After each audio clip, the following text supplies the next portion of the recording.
रास्ते कभी खत्म नहीं होते, बस चलने का हौसला होना चाहिए। मकर राशि के जातकों की यही खास बात होती है, ये कभी हार नहीं मानते, हमेशा आगे बढ़ते रहते हैं। पर फिर भी न जाने लोग इन्हें क्यों गलत समझ बैठते हैं। इनकी बातों का अलग ही मीनिंग निकाल लिया जाता है, इसलिए सबसे ज्यादा मिसअंडरस्टैंड किए जाने वाली राशियों में से एक मकर राशि भी है। आइए जानते हैं आपका अप्रैल का महीना कैसा रहने वाला है। लेकिन इससे पहले हम आगे बढ़े, आप हमारे चैनल को सब्सक्राइब कर ले, बेल आइकन प्रेस कर दे, इस वीडियो को लाइक कर दे और कमेंट्स में जय बजरंगबली लिख दे, ताकि आपके ऊपर हनुमान बजरंगबली जी की कृपा हो सके। इस वीडियो में हम आपको कुछ आसान उपाय भी बताएंगे, जिनको करने से आपके जीवन की राह आसान हो जाएगी। तो अंत तक जरूर बने रहिएगा हमारे साथ इस वीडियो में। अप्रैल का महीना वैसे तो आपके लिए औसत रूप से फलदायी रहने की संभावना है, लेकिन आपको जीवन के कई क्षेत्रों में काफी अच्छी सफलता भी प्राप्त हो सकती है।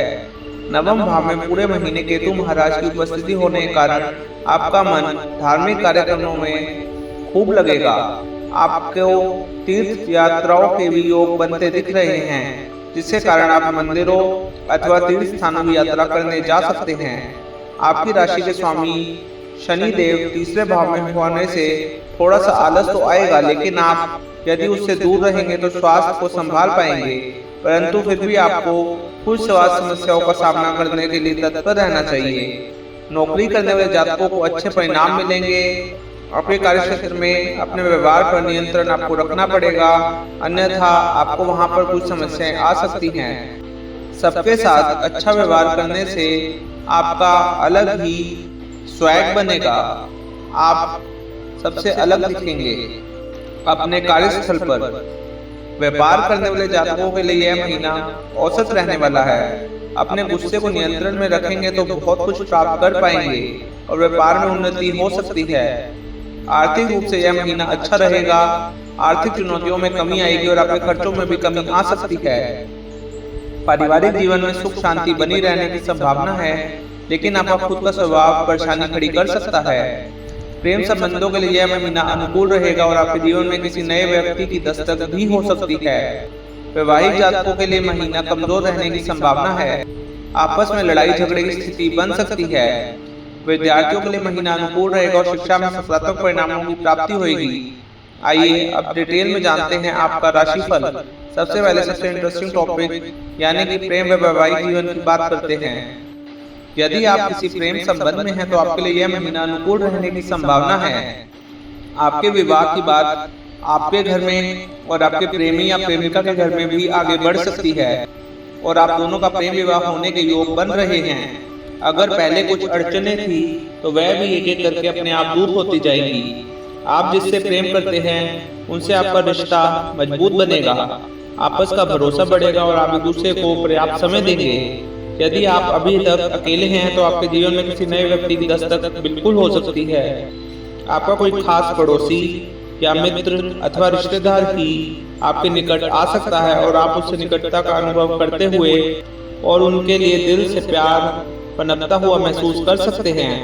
आपके रिश्ते के लिए आपके भाई बहन, आपके नाते रिश्तेदार और आपके मित्र मददगार साबित होंगे, जिनका आपके प्रेम जीवन की नैया पार लगाने में अहम योगदान रहेगा। विशेष रूप से जब 13 तारीख से शुक्र महाराज वक्री से मार्गीय अवस्था में आ जाएंगे, तब आपको और भी अधिक शुभ परिणाम प्राप्त होंगे।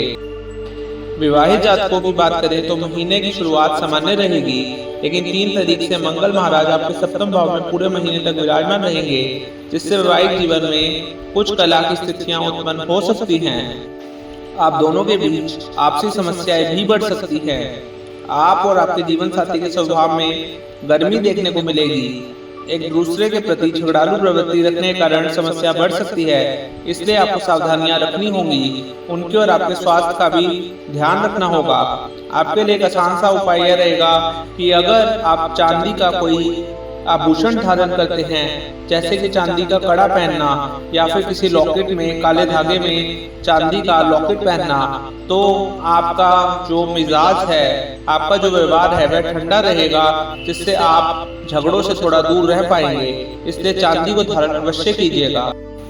अगर पारिवारिक जीवन की बात करें तो पारिवारिक जीवन ठीक ठाक रहने की संभावना दिखाई दे रही है। दूसरे भाव के स्वामी शनि महाराज आपके तीसरे भाव में शुक्र, सूर्य, बुध और राहु के साथ विराजमान रहेंगे तथा चतुर्थ भाव के स्वामी मंगल महाराज महीने की शुरुआत में छठे भाव में रहेंगे। ऐसे में पारिवारिक जीवन में उथल पुथल मचने की संभावना है। लड़ाई झगड़ा भी हो सकता है और एक दूसरे से कहासुनी होने की नौबत भी आ सकती है। आपके भाई बहनों से आपके संबंध भी बिगड़ सकते हैं। उसके बाद मंगल महाराज सप्तम भाव में आ जाएंगे और यहाँ से आपके दूसरे भाव को देखेंगे। इसके परिणाम स्वरूप आप उग्र स्वभाव और चिड़चिड़े व्यवहार के कारण लोगों को बुरा बोलने की वजह से अपने पारिवारिक जीवन में परेशानियों में डाल सकते हैं। इसलिए आपको समझदारी दिखानी होगी। 14 अप्रैल से सूर्य महाराज मेष राशि में चतुर्थ भाव में आ जाएंगे। इससे आपके परिवार की साख में बढ़ोतरी होगी। परिवार का सामाजिक स्तर ऊंचा होगा। नई संपत्तियां खरीदने का मौका मिल सकता है, लेकिन आपके माता पिता का स्वास्थ्य जनित समस्याएं परेशान कर सकती हैं। इसलिए आपको उनके स्वास्थ्य का पूरा ध्यान रखना चाहिए और इस पूरे महीने जहां तक संभव हो उनके स्वास्थ्य का उपचार भी कराना चाहिए। आपको किसी सरकारी योजना के तहत मकान मिल पाने की संभावना भी बन रही है। अगर आप अपने पारिवारिक जीवन को बेहतर करना चाहते हैं तो हर रविवार के दिन सूर्य देव को जल अर्पित कीजिए। करियर के दृष्टिकोण से यह महीना अनुकूल रहने की संभावना है। दशम भाव के स्वामी शुक्र महाराज महीने की शुरुआत से वक्री अवस्था में तीसरे भाव में विराजमान रहेंगे। यह उनकी उच्च राशि है और 13 तारीख से वक्री से मार्गीय अवस्था में आ जाएंगे। तब आपको अपने कार्यस्थल पर अपने सहकर्मियों का पूरा सहयोग प्राप्त होगा। उनके साथ मिलकर आप काम करने के सही दिशा में अंजाम तक पहुंचा पाएंगे। आपकी कार्यकुशलता में बढ़ोतरी होगी। छठे भाव के स्वामी बुध महाराज भी उन्हीं के साथ विराजमान होंगे, जिससे कार्यस्थल पर आपका दबदबा बना रहेगा। लेकिन 3 तारीख से मंगल महाराज के सप्तम भाव में आकर दशम भाव को देखने से आपको थोड़ी सावधानी रखनी चाहिए। किसी से गुस्से में आकर कोई बातचीत करने से बचें और अपने व्यवहार को सौंपें और अच्छा बनाए रखें, जिससे आपके सहकर्मी और आपके आसपास के लोग आपकी मदद करें। इससे आपको लाभ होगा। महीने के उत्तरार्ध में जब 14 अप्रैल से सूर्य महाराज चतुर्थ भाव में जाकर दशम भाव को देखेंगे, तब आपके कार्यभार में बढ़ोतरी होगी और आपको अच्छी पदोन्नति मिल सकती है। 3 अप्रैल से मंगल महाराज आपके सप्तम भाव में विराजमान हो जाएंगे। ये आपकी नीच राशि कर्क में उपस्थित होंगे, जो कार्य क्षेत्र में समस्याएं दे सकते हैं। आपको अपने व्यवसायिक साझेदारों से अच्छे संबंध बनाए रखने होंगे। किसी से भी झगड़ा करने से या किसी को नीचा दिखाने से या बुरा बोलने से बचना होगा, अन्यथा आपके व्यापार में समस्याएं बढ़ सकती हैं। यदि इन बातों का ध्यान रखेंगे तो धीरे धीरे व्यापार में उन्नति होगी और आपके भाई बहनों तथा मित्रों के सहयोग से व्यापार में आप बहुत अच्छा मुनाफा कमा पाएंगे।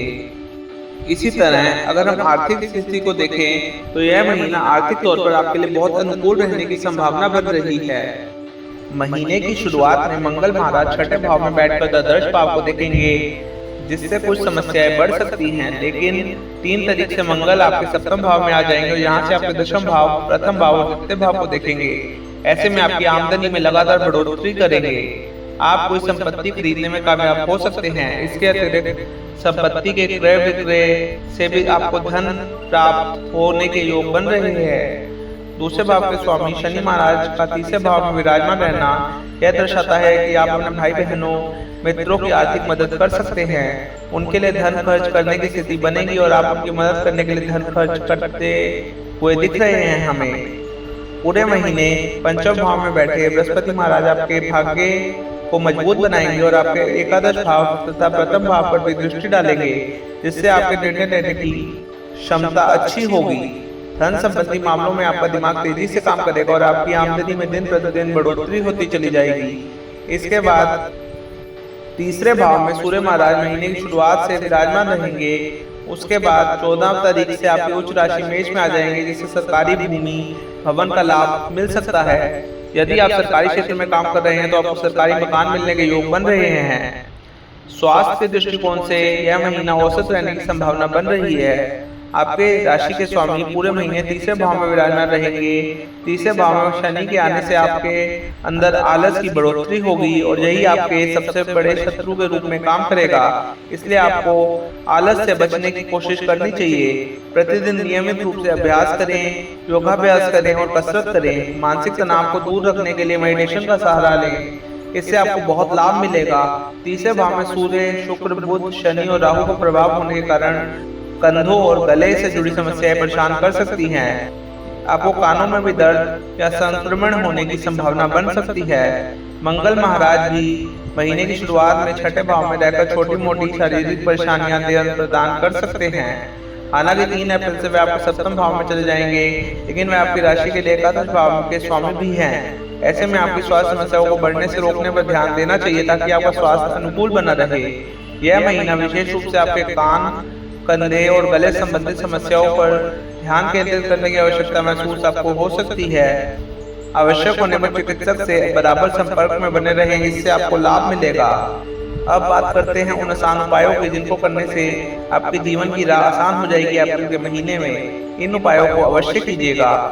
आपको अपनी राशि के स्वामी ग्रह श्री शनि देव के मुख्य रत्न नीलम को शनिवार के दिन पंच धातु अथवा अष्ट धातु की मुद्रिका से जुड़वाकर अपनी मध्यम उंगली में धारण करना चाहिए, लेकिन इसे धारण करने से पहले किसी अच्छे ज्योतिषी से अवश्य मिलिएगा। बुधवार के दिन श्री गणेश जी महाराज को दुर्वाकुर अर्पित करना चाहिए।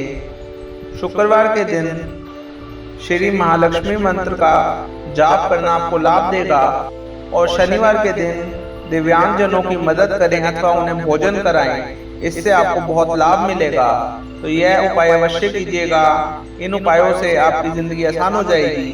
अगर आप हमारे चैनल द डिवाइन मैनिफेस्टेशन पर पहली बार आए हैं तो हमारे चैनल द डिवाइन मैनिफेस्टेशन को सब्सक्राइब कर लीजिए, बेल आइकन प्रेस कर दीजिए, इस वीडियो को लाइक कर दीजिए और कमेंट्स में जय शनिदेव या फिर जय बजरंगबली अवश्य लिखें। धन्यवाद। हर हर महादेव। अपना ध्यान रखें। मिलेंगे आपसे कल एक बार फिर से आपका भविष्य बताते हुए।